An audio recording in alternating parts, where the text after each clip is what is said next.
As-tu déjà remarqué que ceux qui dominent réellement ne lèvent jamais la voix? Ils ne quémandent pas. Ils n'expliquent rien. Ils se contentent de disparaître. Et tout s'effondre. Leur absence est un ouragan. Leur silence une gifle. Ils ne mendaient pas la reconnaissance. Ils l'arrachent par leur retrait.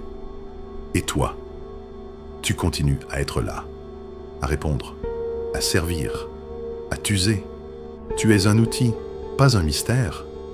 Lorsque tu cesses d'être accessible, les masques tombent. Tu n'as même pas besoin de parler. Il te suffit de ne plus réagir. L'univers s'agite. Ceux qui profitèrent de ta docilité paniquent. Le chaos s'installe. Car ils n'avaient jamais été face à toi. Seulement face à ta soumission.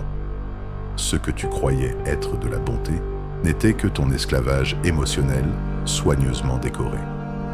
Tu as été éduqué pour obéir, pour répondre vite, pour être aimé. On t'a programmé comme un produit. Ton énergie, ton écoute, ton attention. Tout devait être disponible à volonté. Et maintenant, tu ne comprends pas pourquoi tu te sens vidé, frustré, invisible. C'est parce que tu n'as jamais appris à dire non.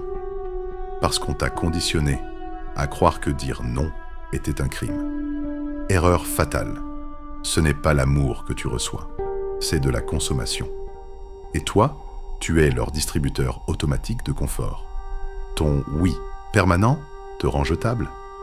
Tu es prévisible, donc manipulable.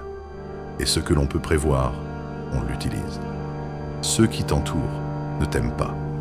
Ils aiment le rôle que tu acceptes de jouer, celui de l'éponge, du pilier, du clown, de la victime. Mais retiens bien ceci, ce que tu tolères devient ta chaîne. Ce à quoi tu réponds devient ta prison. Quand tu cesses de réagir, tu leur arraches leur pouvoir. Quand tu refuses de jouer le jeu, tu retournes la partie. Les autres se nourrissent de tes émotions, de tes justifications, de ton besoin de plaire. Tu crois que tu contrôles ton image, mais tu n'es qu'un pantin agité par la peur de déplaire. Chaque message auquel tu réponds immédiatement est une preuve de ton esclavage. Chaque explication que tu donnes est une soumission. Le vrai pouvoir commence là où ton silence s'impose comme un verdict. Froid, incontestable. Un refus qui n'a pas besoin de justification. Un retrait qui humilie plus qu'un discours. L'absence bien utilisée est une arme de destruction sociale massive. Et le monde entier est désarmé face à quelqu'un qui n'a plus besoin d'être aimé pour exister. Carl Jung appelait cela l'individuation. Devenir entier, autonome, inaccessible, ne plus jouer le rôle, ne plus porter le masque. Et ce chemin est solitaire. Il est brutal, il est incompris, mais il est libre. Ton silence perturbe parce qu'il renvoie les autres à leur propre vacuité. Quand tu refuses de t'expliquer, tu les obliges à regarder le vide en eux. Tu n'es plus un miroir rassurant, tu es un mur froid. Et ce mur leur fait peur, car il est inébranlable. Le manipulateur n'a pas besoin de crier. Il lui suffit de savoir comment tu réagis. Une seule phrase, une seule expression, et tu sautes. Parce que tu es prévisible.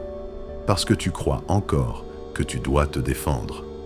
Que tu dois tout expliquer. Que tu dois clarifier. Tu n'as toujours pas compris que la seule réponse puissante, c'est l'absence de réponse. Ta surexposition émotionnelle est ta faiblesse. Elle fait de toi une cible. Tu es transparent, lisible, exploitable. Tu cries ta disponibilité comme un chien quémande l'attention. Et les plus cyniques n'ont même plus besoin de lever le petit doigt pour te manipuler. Ils te regardent et tu t'exécutes. Tu n'es pas aimé. Tu es utilisé. Et tu remercies pour ça. Ton besoin d'être gentil, compréhensif, présent, n'est rien d'autre qu'un masque de survie. Tu veux être utile pour éviter d'être abandonné. Tu acceptes l'humiliation pour éviter la solitude. Tu t'oublies pour ne pas déplaire. Résultat, tu n'existes plus. Tu deviens un accessoire dans la vie des autres.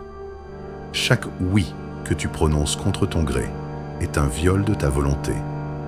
Chaque instant où tu expliques ton silence est une soumission. Chaque relation où tu ne poses pas de limites est un pacte d'esclavage. Et tu crois encore que cela te rend fort? On t'a menti. Tu veux reprendre le pouvoir? Commence par t'effacer. Fais silence. Observe. Laisse les masques tomber. Laisse le monde s'agiter.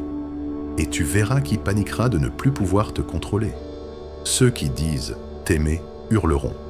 Ceux qui profitaient de ton obéissance te qualifieront de distant, de froid, d'égoïste, pas parce que tu as changé, mais parce que tu as cessé d'être leur outil.